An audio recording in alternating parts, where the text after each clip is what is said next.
Hi guys, welcome to my channel. Today I'm going to show y'all how I make my bread. A lot of people ask me how my bread comes out light brown, and honestly I don't know, but I'm going to show y'all exactly how I make it right now. Obviously we're going to start off with almond flour, and this is the brand that I like to use called Nature's Eats.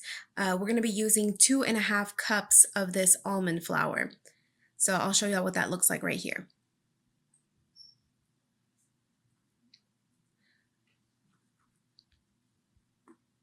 Up next, psyllium husk. So I used to do powdered psyllium husk, and one day I couldn't find any powdered, so I ended up buying this whole husks and said, hey, why not? Let's try it out.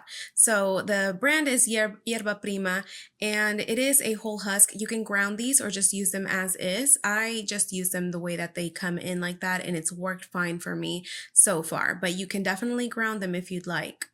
We're going to use 10 tablespoons of that. Up next, we're going to use salt, which is going to be 2 teaspoons of salt. And I used pink Himalayan salt. I'm sure you could use any kind of salt that you'd like. I just happened to find this one, and this is the one that I use in my everyday food anyway. And we're going to use organic stevia sugar. I use Pyure, that's the brand that I like to use for my baking. We're going to use 2 tablespoons of that for this bread. Up next, we're going to need baking powder. I like the Clabber Girl kind of baking powder.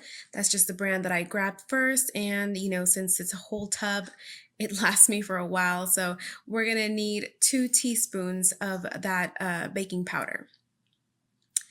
Up next, we need egg whites, and I don't like to waste eggs, so I always buy the egg whites that come in a carton. And if you look at the ingredients for these, this is 100% liquid egg whites, and you're going to use a little bit less than a cup, like a hair less than a cup of egg whites. You can take a look at the macros on here. The ingredients is 100% liquid egg whites, so you can't go wrong with this, and you're not going to be wasting any yolks on this bread. So it's great to use. I love it. And up next, we're going to be using apple cider vinegar. I just grabbed this bottle of the Bragg organic apple cider vinegar. I've been using it for a while, and like I said, a whole bottle will last you for a good amount of time. You just need 4 teaspoons of this for your bread, and we're going to also use 2 cups of boiling water for this recipe. I just use my Keurig to just brew 2 cups of water. So this is how we're going to make it. We're going to get started. We're just going to pour in the dry ingredients all together. I start with my almond flour, psyllium husk, my salt, and my sugar are going to go directly into that bowl. And then we're going to go with the baking powder, just put it in there. And then we're going to start mixing this. You don't have to use a stand mixer. You can definitely use a hand mixer or even a whisk if you'd like. But I just have this one, and back in my baking days, my cake baking days. So I'm going to start mixing the dry ingredients and then pour in the egg whites slowly, just to make sure that they're fully incorporated into that dry mix. And then we're going to put in that apple cider vinegar. This is just the way that I've been doing it for these past few months, and it's been working out, and the bread has been coming out light brown. And then last but not least is the water, and I'm just going to slowly pour that in there all along the rim, so all of the stuck on mix will get wet and mixed in there. So you'll notice that it's going to look like almost like porridge. It looks like oatmeal, but you just kind of have to let it mix for a little while, and it's going to start solidifying a little more, like getting more jelly consistency. And that's when you know that that you're going to use it for your shaping your dough, or your bread, I should say.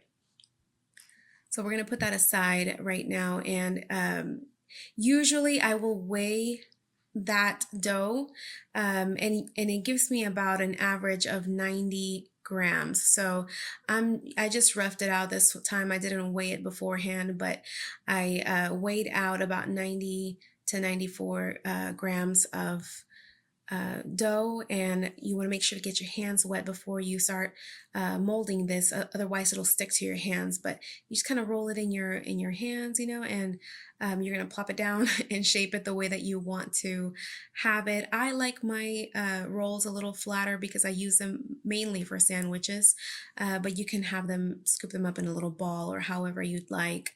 In this case, you'll notice when I'm finishing up, um, rolling out all these little balls that I ended up with 11 because I didn't weigh my final mix and it was a little shorthanded. I should have gone with 86 grams each ball, but either way is fine with me. I don't mind having 11 instead of the 12. But you want to make sure that you weigh your total mix and then divide it by 12, and that way you get equal amounts of rolls for your baking. Okay, so once all that is scooped up and rolled up, we're going to be putting them in the oven at 350 degrees preheated oven for exactly 60 minutes. Exactly 60 minutes, guys. So then once they come out, you'll notice how nice and light golden brown they look. They are going to feel very soft to the touch. You're going to be able to pick one up and you should hear a hollow sound to them. You don't have to pick it up. I pretty much timed it, to where it's going to be exactly like that. If you want them a little darker, leave them an extra 10 minutes.